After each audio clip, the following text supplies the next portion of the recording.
Big Mike here with Hayes Entertainment and Coke Daddy. Yay. Today's episode, we got NHLer Frederick Gaudreau of the Pittsburgh Penguins, previously the Nashville Predators. If you like what we're doing, hit the subscribe button. If you're looking for a mug, perhaps a hoodie, head on over to IOnlyTouchGreatness.com. Hi, this is Frederick Gaudreau from the Pittsburgh Penguins, and I'm coming on I Only Touch Greatness podcast. We the best, just like Khaled says, we the best. We stay hot to death, we the best. Always down to wreck. This Hayes Entertainment, what you know about that? We the best, just like Khaled says, we the best. We stay hot to death, we the best. Always down to wreck. This is Hayes Entertainment, what you know about that? Can't beat us, we MCs. I make cats run like DMC. My boy gets tased, it's the ENT. On the track, I blow like TNT. Hot boys like CMB. Girls spend the night like a B&B. I say what I want what I say. Remain at the top, I'm the top of the game. Step back, I come up quick fast. So fast, when I stop, y'all get whiplash. So what you wanna say today? Hate the game, dog, I'm the ace of spades. A call player, bet it's not over. Frank Hayes and Big Mike are taking over the podcast scene in Vancouver. Get down or lay down. We the best, just like Khaled says, we the best. We stay hot to death, we the best. Always down to wreck. This Hayes Entertainment, what you know about that? We the best, just like Khaled says, we the best. We stay hot to death, we the best. Always down to wreck. This Hayes Entertainment, what you know about that? We the best, yes, that's something I can put plain. Hey, cause them ballers get paid. Pop bottles, homie, got dollars for days. Get low, sit low, when them politics trades. You want West Coast, just holla at Hayes. We the best, just like Khaled says, we the best. We stay hot to death, we the best. Always down to wreck. This Hayes Entertainment, what you know about that? We the best, just like Khaled says, we the best. We stay hot to death, we the best. Always down to wreck. This Hayes Entertainment, what you know about that? Bonjour. Hey, bonjour, ça va bien? That's all I know. Don't let me fool you. Comme ça. Yeah, that's a good start. How are you? I'm good, how are you guys? Good, thanks. Good. Thank you very much for taking the time today, Frederick. I appreciate it. No, for sure, thanks for having me. It's a I had pleasure. to put the Penguins jersey on for you. That's it. There you go. This is Big Mike. That's that's Ryan. That's Coke Daddy. Hey. Nice to meet you guys. So where are you guys based? Are you guys in Vancouver? Or? Yeah. We're in Vancouver, Canada. Yeah. Nice. Yeah. Home of two of your Nashville Predators, actually. Yeah. Yeah. Fabbri lived here and Ryan Johansson lived right here. Yeah, that's nice. Oh, and Turris is like 5 minutes away. Yeah. That's true. Yeah. Okay. Shoot, Mike. So you grew up in Quebec. What was life and childhood like? Playing outside. I grew up in a wonderful family, 2 brothers and a sister, and basically playing outside with them, with friends, playing hockey, obviously. I'm based in my hometown's based in it's a little kind of a mountain. Not like you guys, not the type of mountain you guys know, but still it's a mountain. So, so yeah, just, enjoying the outdoor and all that, basically. So with growing up, Sean, and I noticed that you played in the Quebec Pee Wee tournament, which I was always jealous. I knew some people that played in that. I mean, the legends that played in that. You go all the way back to Guy Lafleur, Gilbert Brulé, Wayne Gretzky. What was it like to be involved in, I think, in my mind, one of the best youth sports tournaments in the entire planet? Yeah, well, you say that, but we feel the same way, even though it's 3 hours away. It's known to be the greatest tournament. It's known to be just majestical, and so I remember when they announced it to us, they had a big, they had a special way to announce it to us. It was kind of an enigma. Because we didn't know we were going. You got to go through like a classification and stuff like that. And so we ended up being chose for the tournament, and I remember every guy on the team were going crazy because obviously, like you said, it's a dream. When you're a kid, you think you make it to the Pee Wee tournament, the Quebec Pee Wee tournament, and you made your dream. It's the NHL almost. Yeah. Nice. So, if you could sit down for dinner with anyone, who would it be? Oh, that's a good question. Mine are gonna hit hard all interview. Yeah, really? I gotta be ready when you start talking, huh? Yeah. To be honest, I'm not much of a, like fame type of guy, like trying to get to the big names and all that. I would say simply my family. I would say every dinner with them is one that fills my heart, and it's just we, especially right now, with COVID and all that. Yeah. Just having a big dinner with every members of my family and being able to enjoy close time like that. I'd say yeah. When do you have to report? It's so we don't have to, but they're talking that it is probably gonna be soon that it starts. Nothing official, I guess, right now, but I might go next week to go and start practicing with the guys that are there already. Okay. Do you have any nicknames, and what's your favorite jersey number and why? Nickname, there's Freddie now, since I came to the US, and there's Goods, there's Goo, in French there's Le Gauds. Okay. And jersey numbers, 89 I really liked, and I like 32 was special because when I wore 32 it was in the Stanley Cup final, so it became a pretty cool number, and then I would say 11 is a nice number that I like too. Okay, so we're gonna see 89 in Pittsburgh or what? No, not 89. I'm not sure yet. Should be 11, but haven't got the final confirmation about it, but it might be 11. Okay. Yeah. Who had the biggest influences in your career thus far? I would go with every members of my family. Everybody bring a lot, just about who I am right now, and the way I see life, the way I approach life every day. So it starts obviously with my parents. They're just two really humble and beautiful people that have always recognized love as the first and most important value in life. And so I would say my parents. Always good choices. Yeah, it's typical, but it's true. Yeah. Yeah. Obviously we're gonna go to your junior now. Rookie season, you win the Memorial Cup, also won the Selke in 2014. What was that like, winning both those? Yeah, that was the Memorial Cup was crazy because it comes with a crazy story behind the team.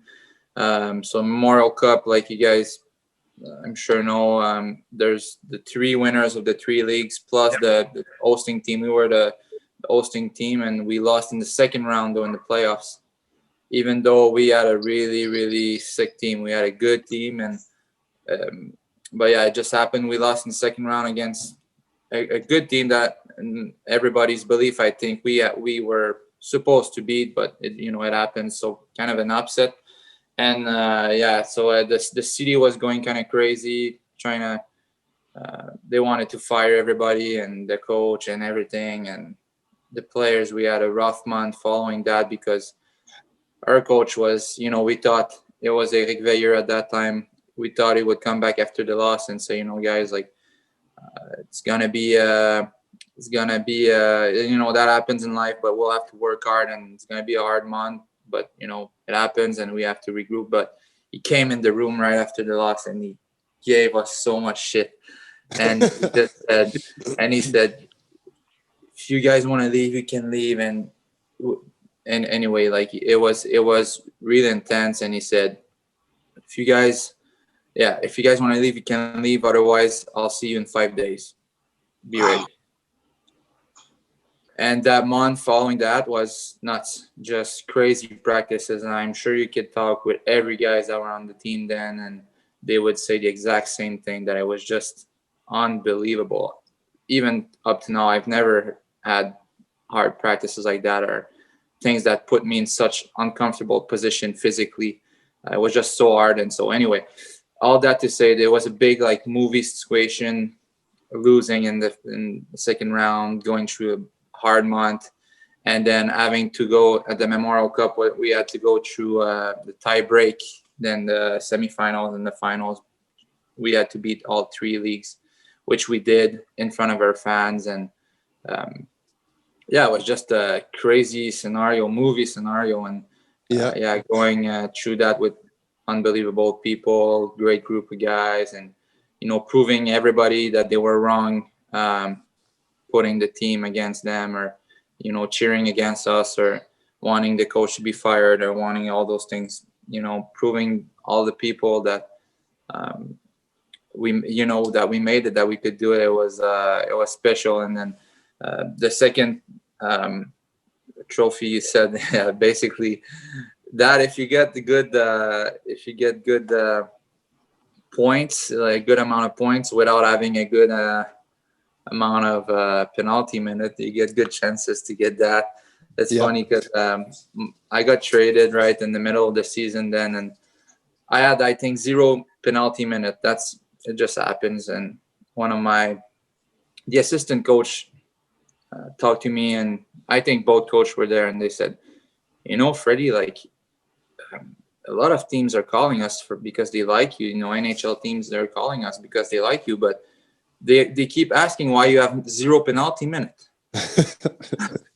So I was like, I know, but like, I don't know. I know what I can do and what I can't do. It. You look at my penalty minutes, my whole career, I never had a lot. It's just the way I play. I play hard, but I know what to do or what not to do. And I pride myself more with my, playing the right way and stuff. And anyway, so he just told me, man, you got to do something. Just get on the board in the PIMS. And so I had a guy from behind that game. I got 2 minutes. I think maybe I got 1 more during the season. So yeah, I ended up with that trophy. But right on. That's a good thing. Hard then. A 2-minute back check-in didn't even hit him that hard then. Honestly, I thought I would add more. I saw the number and I was like, he told me to do it. All right, I'll just go do it. Yeah, it was pretty funny, but yeah. What's your favorite road barn? Road barn? I don't think I've played in all of them. I have to go with Montreal in the NHL for sure. Montreal, obviously because there's, I've lived it as a fan before, and it's every kid's dream to play in that barn. And absolutely, it is. There's that Coldplay song too. If you talk about that Coldplay song, it's "Fix You." They say, "Ladies and gentlemen, Madame, Messieurs, qui on va Canadien," and then they get on the ice with that song. And if you talk about that moment with every hockey player back here, they would say gives you goosebumps. Their ultimate dream. And so I did it once. And I had goosebumps. It was crazy, yeah. Copes? So you kind of your past history, talking about your parents and your love for your parents and the connection with your family, kind of led to my next question. You're one of the few guys I think that at least I've met and I've read about that actually finished their college education while playing junior. I know when you got traded to Drummondville for your final year, you still made that drive all the way to school, over at least an hour every day. What motivated you to continue that while also trying to, make that next step towards being a pro hockey player? Yeah, it's a good question. And it's to answer that, I'd say it's a tough situation sometimes with hockey, especially for me, because I wanted to do great in both, which, it's 2 really important things. It's 2 things you have to put a lot of energy in. And I've decided, so the way it works here, we have CJEP before college. So I don't have my college degree. I'm like a class shy of having my CJEP degree. Would that I be can't like do it. community college type of thing? It's like it's supposed to take 2 years, but when you play hockey, most of the guys do it in 4 years. Okay. Because so it's just so you guys have like 12 grades. Let's say we have 11, but after 11 we go to 2 years, which for me was 4 years of CJEP. So it's it was a tough time because I wanted to do great in both. I decided to do a program that's called natural science. So it's like I was with all the people that wanted to go and be a doctor and all those things, and I only did it because I wanted to open as much doors as possible.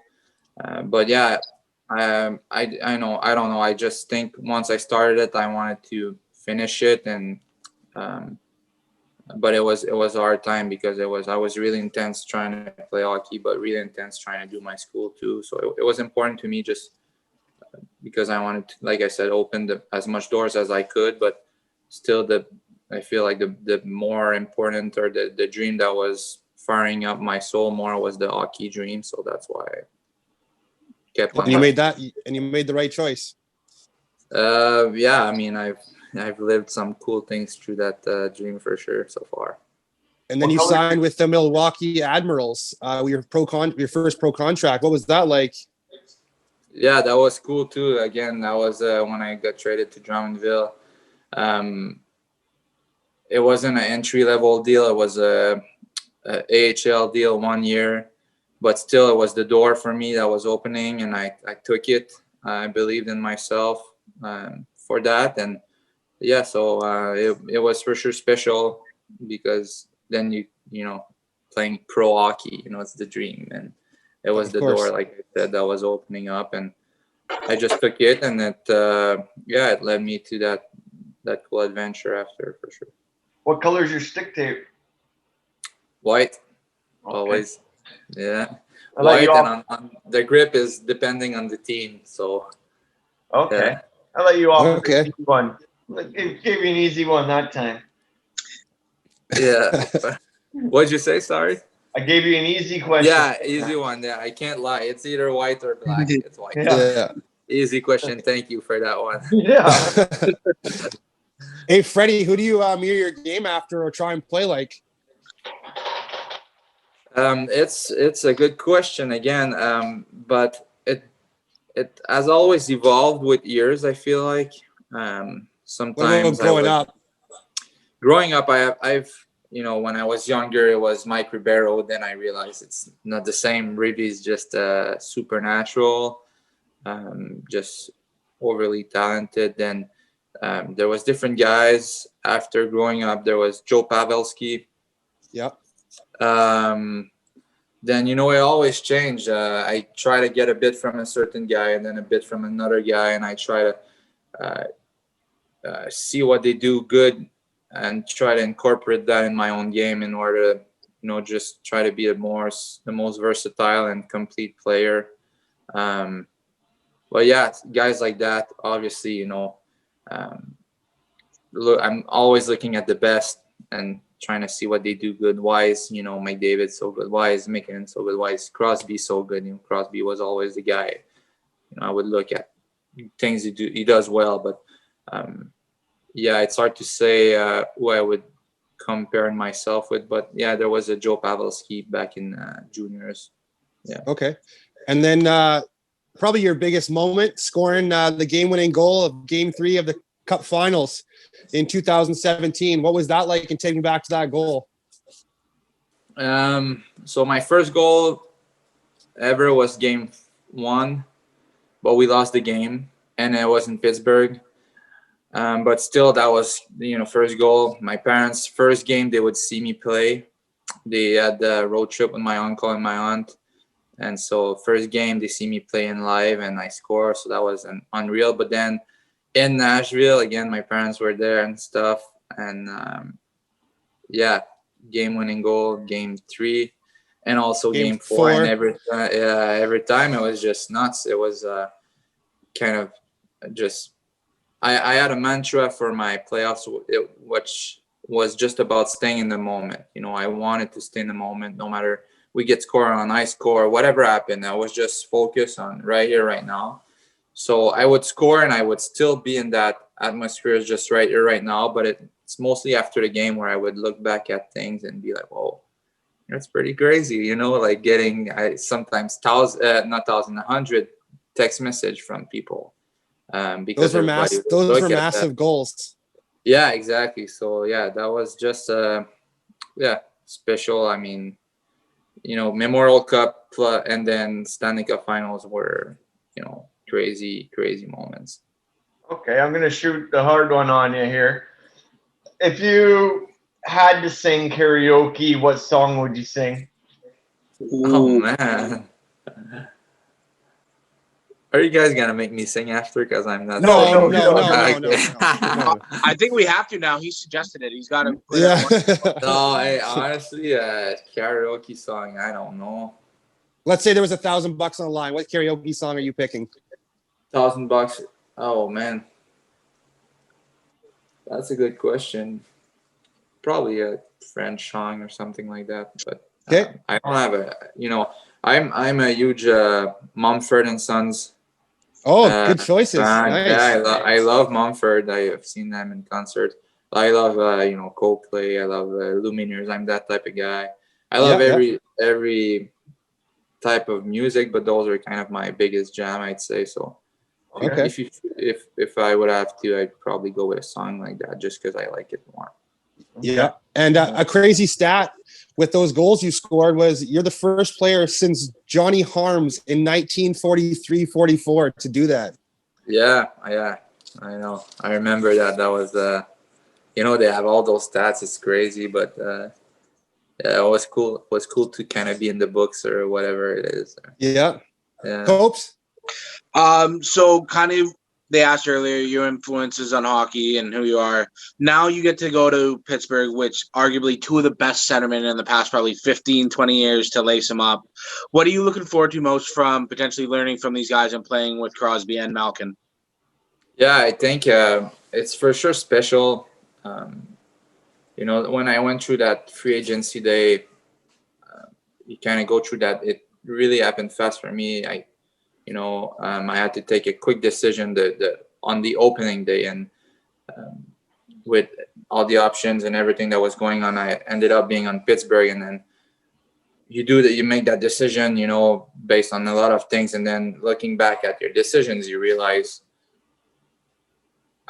what that involves. And then obviously first two names, Crosby and Malkin, and looking at it, it's for sure exciting because I think it's a great opportunity for me to learn from awesome players that do things differently than everybody does. They're the best because they do things differently, because they've worked so hard their whole life doing things differently and being perfectionists and stuff. So I'm looking forward to just go there and absorb as much as I can on how they do things, learning as much as I can on their way of working and on all those things.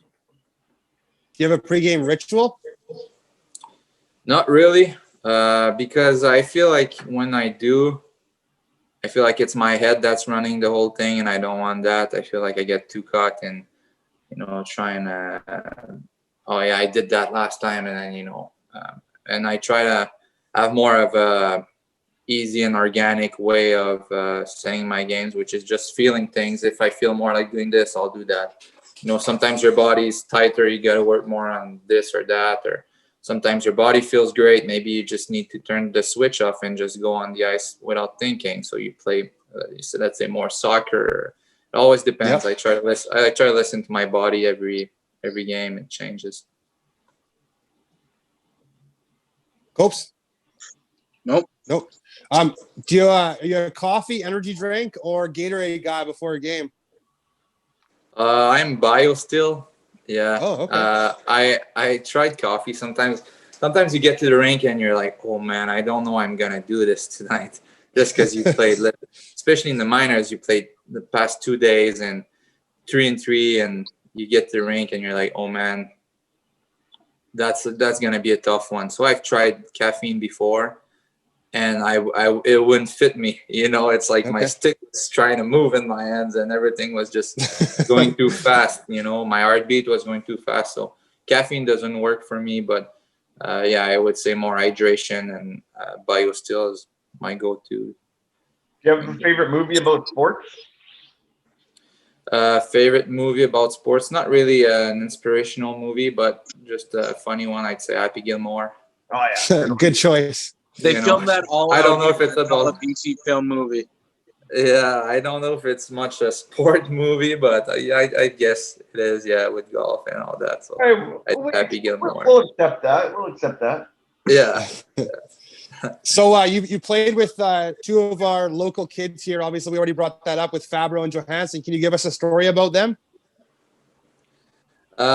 Story about them. I mean, Dante, I haven't played a long time with him. But story, I mean, they're both incredible players, great people. Joey, not a story really. It's more of a personal story, but that's kind of related to him. But that one of my first year kind of making it or playing in the NHL. I think we had a party at his house, and that was one of the time. Like I think I was in the hot tub outside with I think it was Scott Hartnell, and Joey was in the hot tub. And you get there as a rookie, and you're like, oh man, what's going on? I had those kind of pinching moments where I wasn't with all those legends, and it happens at dinners too sometimes. Where I was one time I was at dinner, I think Joey was there, and then Mike Ribeiro, PK Subban was there too, and you kind of pinch yourself. The first year, wow, like those are kind of big names. Obviously in the hockey world. And so I would say that one time, but there's not another story that I could think of. But that's the first one I say. Okay. Have you ever been to Johansson's house in Port Moody here? No, not in Canada, just in Nashville. Oh, okay. Yeah. Okay. I just want to thank you very much for taking your time today for us, Frederick. We really appreciate it. We're big fans of yours, and we can't wait to see you succeed and win a Stanley Cup one day. Yeah, thank you guys. I appreciate it. Thank you. Let's hope you're not playing the Canucks in the finals. Just 1 second. 1 second. Yes. Yeah, that'd be nice. Perfect. Thank you so much. One take too, That only took you one try. Perfect. Take care, Freddie, and stay safe, buddy. Good luck this Thank season. you, guys. It was a pleasure. Christmas. Merry Christmas. You too, guys. Happy Hanukkah for Copes. There we go. All right.